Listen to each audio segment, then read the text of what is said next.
So we just spoke about latent heat. It has to do with the phase change. Now we are looking at the formula and the factors affecting latent heat. The factors that affect latent heat, of course, material itself, nature of material. So kerosene versus water. So you can imagine the latent heat is huge. The difference is huge. Water, you need to keep boiling, then things happen. So type of phase change. So moving from solid to liquid need not take the same energy as liquid to gas. And of course, mass of the substance. Boiling a drop of water is not the same as boiling a liter of water. And so the formula Q, which is your heat absorbed or released, should be equal to M, obviously the mass, and L, the specific latent heat. So where have you seen this specific latent heat and all of that? Right? CE and CM, molar specific heat capacity, right? Recall heat capacity, what does it mean?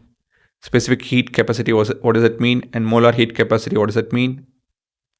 So go back to your notes, just have a look. So all of this will be combined. Again, I'm repeating, all of this aspect will be combined, and we will be taking up water and understanding with an example. So water being the example.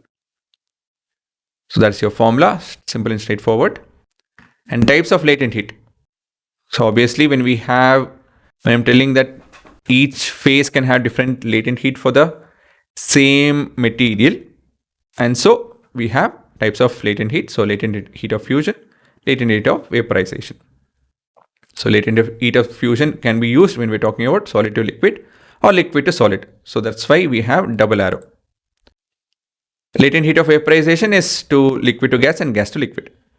So usually your latent heat of vaporization is much greater than your latent heat of fusion.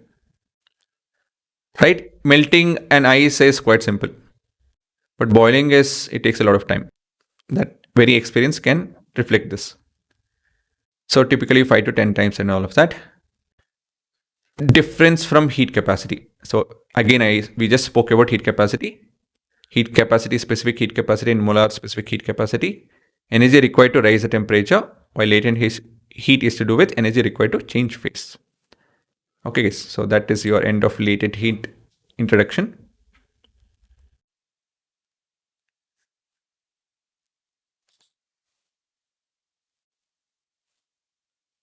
So as promised, in the next video, we're going to talk about water and combine all of this aspect, and we'll end the discussion.